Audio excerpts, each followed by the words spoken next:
Welcome or welcome back to the Literary Lori YouTube channel. I'm Literary Lori, and if you love to read books or write books that center the lives of Black people and other people of color globally, then you are in the right place because I love those things too. That's why I started this YouTube channel. However, this video is not about my love of books. It's about my love of Black authors. I have this pin that I forgot all about, and I'm like, I should have been wearing this every single day in February. If you can't read it because it's backwards and a little bit low, it says, I love Black authors. And that's what this video and this whole series I've been doing all February long. It is about my love of Black authors, but it's also just about math because there are so many incredible Black authors born in the month of February. I celebrate Black Literary History Month every single February instead of Black History Month because it's math. Like, it's an uncanny coincidence of Black literary genius all in the month of February. In fact, we're on day 26, and that means there's only 2 more days of February. I have so many more authors to talk about. But today we are going to talk about just one, even though we've already passed his birthday, but he needed his own day. And he happened to be born on the same day as, yes, W.E.B. Du Bois. And again, can't crowd all these people in on one day because they're all amazing in their own right. And in some ways, you could even say that today's subject is a 21st century W.E.B. Du Bois in terms of the impact he has had on the Black literary world. So let's get into today's subject. All right, today, day 26 of Black Literary History Month, we are talking about none other than Dr. Haki Madhubuti. Now, I am going to start by saying right now, there is no way for me to summarize, even if you gave me an hour, 2 hours, your whole damn day. I could not summarize the extent at which this man, Dr. Haki Madhubuti, has influenced and impacted the Black literary world. So what my goal is with this video is to simply give you enough information that you are going to turn off the video. You're going to watch the whole thing, but you're going to leave this video, go to your local library, go to your favorite indie bookstore, go online and learn more about this incredible man. So that is my only goal. I'm not giving you a comprehensive story. 1, because the man is still alive and still creating, but 2, because his world, his life and impact is just so outsized. So let's get into it, shall we? All right. First of all, backtrack for just 1 second. The other reason that I think this video is so important is, despite what I just said about how incredible this man is, I don't think enough people know who he is because he's a person who walks with a quietness about him, even though he's outspoken in a lot of ways. But I don't think enough people understand who this man is. So that is my goal. I want everybody to know his name, his influence, his impact, and his literary genius. So now let's get into it. Okay, so first, overview. Dr. Haki Madhubuti is a poet, an author, a publisher, an educator, and he is known as one of the architects of the Black arts movement. He's still alive, so he's published over 30 books, and he's known as one of the best-selling authors of poetry and nonfiction. His poetry has been published in more than 100 anthologies and journals, and he is the founder of Third World Press, which is and has been and still continues to be the largest independent Black-owned press in the United States. Now, he has also won awards from the National Endowment for the Arts, the National Endowment for the Humanities. He's won the American Book Award. He's won an Illinois Arts Council Award, the Studs Terkel Humanities Services Award, and the Hurston Wright Legacy Prize in Poetry. And by the way, when he isn't or wasn't busy, architecting the Black arts movement, writing award-winning poetry, launching a press that would publish writers as well known as Gwendolyn Brooks, Amiri Baraka, Pearl Cledge, Sonia Sanchez, Gloria Naylor. You're getting the idea. So when he wasn't busy doing all of that literary work, what was he doing? Sitting around sipping Mai Tais? No, he was opening schools. Yes, Haki Madhubuti, Dr. Madhubuti, has also founded and run the Betty Shabazz charter schools in Chicago. So not a lot of loafing around for this man. Not at all. Busy, busy, busy, and impactful.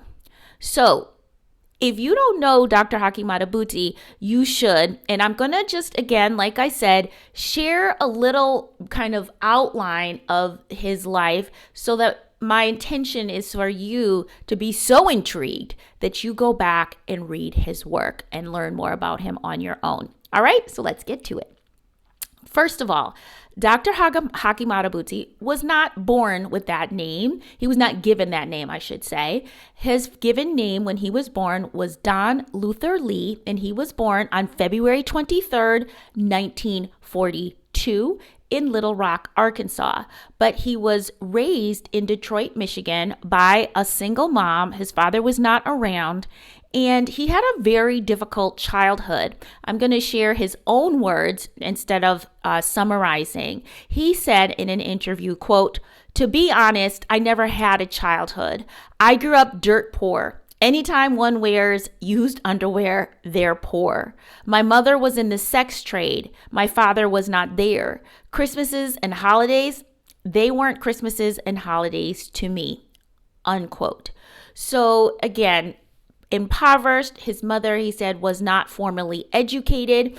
And what was truly poor about his childhood, and again, I am summarizing and paraphrasing, please do your research, but what struck me was how young Don Lee at the time, he said he hated himself. He hated their circumstances. He hated the fact that he was Black. And this was relayed in a story that he often tells when people ask, what was it that got him into reading and books and poetry? And he said that he credits his mother, this woman who was not formally educated, with giving him the inspiration and encouraging him to go and read. Okay. So he said that his mother, when he was about 14 years old, his mother said, "You need to go to the library and read this book called Black Boy by Richard Wright." He refused. And he said he refused because he hated himself. He didn't want to read anything that had the word Black in it, and it just wasn't something he wanted to do. But his mother insisted. And so he finally went to the library. But he said that even going to the library and asking a white librarian for a book that had the word Black in it was like a turnoff for him. He was embarrassed. He was ashamed, and he didn't want to. But he finally, got up the courage, got the book, went over to a part of the library where there weren't any other people because that's how embarrassed he was to read something that said Black on it, sat down and started reading and was transfixed and transformed. And again, let me use his words. He said, for the first time in my life, I was reading literature that was not an insult to my person. I just turned 14 years old and it changed my life. I read Black Boy in less than 24 hours, went back to the library and checked out everything Richard Wright had published, unquote. So just reading that and hearing what a transformation, going from hating yourself and hating everything about your Blackness, was transformational with literature. And he said he didn't know who he was. So how could he love anything about himself? And he said, if you don't know who you are, somebody else can name you. I'm paraphrasing a little bit there. But if you don't know who you are, somebody else can tell you who you are, and that's where the problem is. So by educating himself, he could claim his identity and learn to be proud of where he came from and who he was as a Black man in America. Sadly, Dr. Haki Madhubuti's mother was murdered when he was only 16 years old. She was beaten to death, and apparently it seems that he found her. Very tragic ending, and very tragic for a young man to be alone, essentially, at only age 16. But eventually, he finished school. He ended up going into the military, and in the military, which he said was not a pleasant situation, he escaped from what he found to be a unpleasant situation in books. And so books continue to save him and to guide him, but he still wasn't like, oh, I'm going to be a writer for sure. It wasn't like instantaneous, but this is how he began to educate himself. Eventually, he does move to Chicago, and that's where he meets other Black writers and artists and is part of the creation. And, like I said, he was one of the architects of the Black arts movement in Chicago and gets into the world of art and poetry and writing. He writes his first poetry collection called Think Black in 1967, and then another collection called Black Pride in 1968. It is around this time that he meets the Pulitzer Prize winning poet Gwendolyn Brooks, who eventually becomes what he says his literary mother. And she encourages him and tells him he's talented. And after self-publishing his own poetry books and handing them out to people, and those books, if you do look for them, are published under his name, Don Lee. But it was after that and getting the encouragement from Gwendolyn Brooks that he's like, yeah, I'm going to write. I'm going to keep writing. So Think Black, his first book, came out in 1967, and then Black Pride in 1968. And these dates are maybe a little bit off, but it was very soon after he self-published his books that he decided that he was going to launch, he and two friends, they decided to launch Third World Press in the basement. Imagine three guys writing, I don't know if they were both men. It could have been two men, two women, I'm not sure. But they were in the basement apartment in Chicago talking, and they realized that they were going to start their own press with $400 and a mimeograph machine. If y'all are much younger than me, you don't know. It's like a precursor to the copy machine, but that's how Third World Press began. Okay.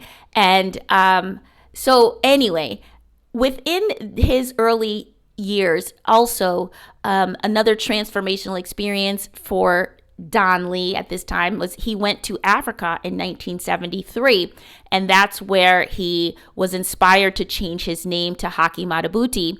Haki means justice. Madhubuti means precise, accurate, and dependable. Both of these are Swahili words. And he said that he wanted to arrive at a new definition of self.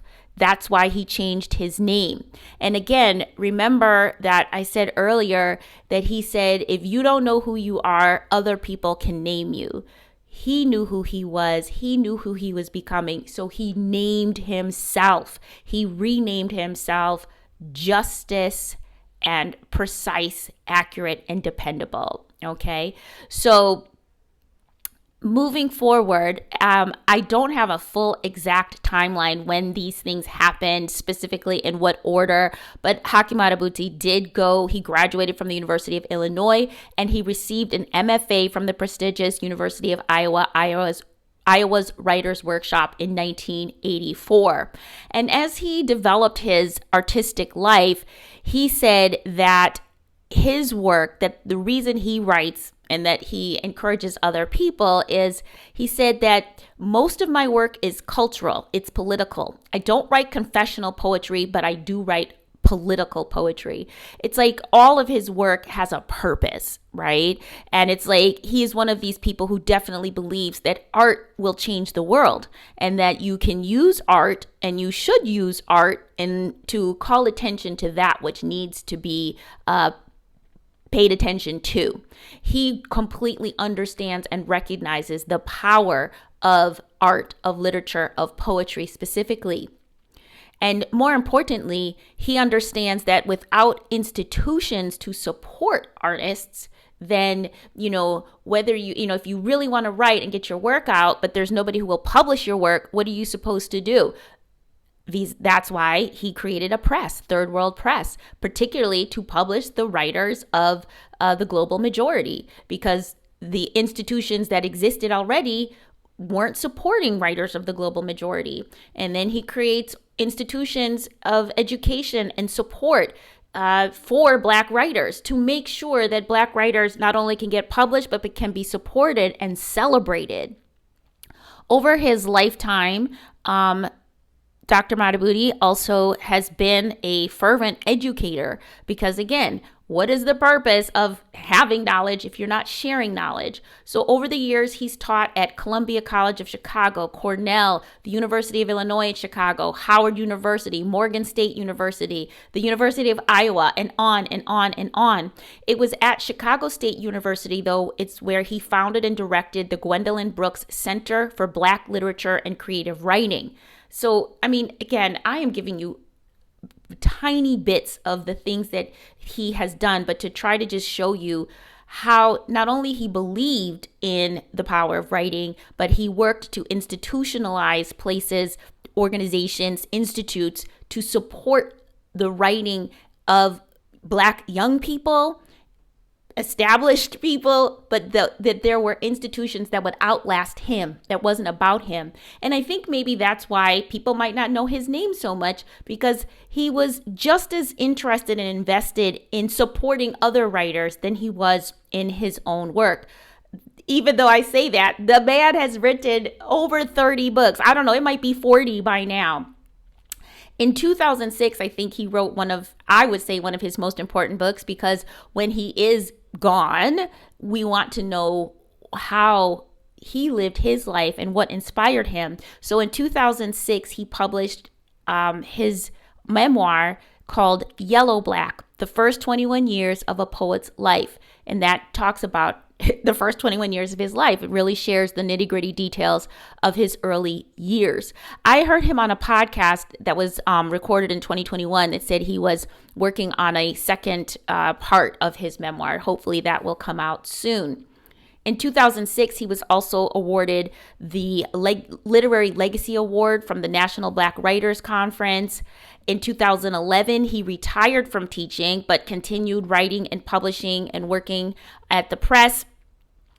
In 2020, he wrote, I think, one of his most personal and powerful books called Taught by Women, Poems as Resistance Language. And in that book, he pays homage to the many women who have influenced him and contributed to his unique worldview. So he begins with his mother, he talks about his wife, he talks about his literary mother, Gwendolyn Brooks, and a host of other women who really impacted and influenced his life.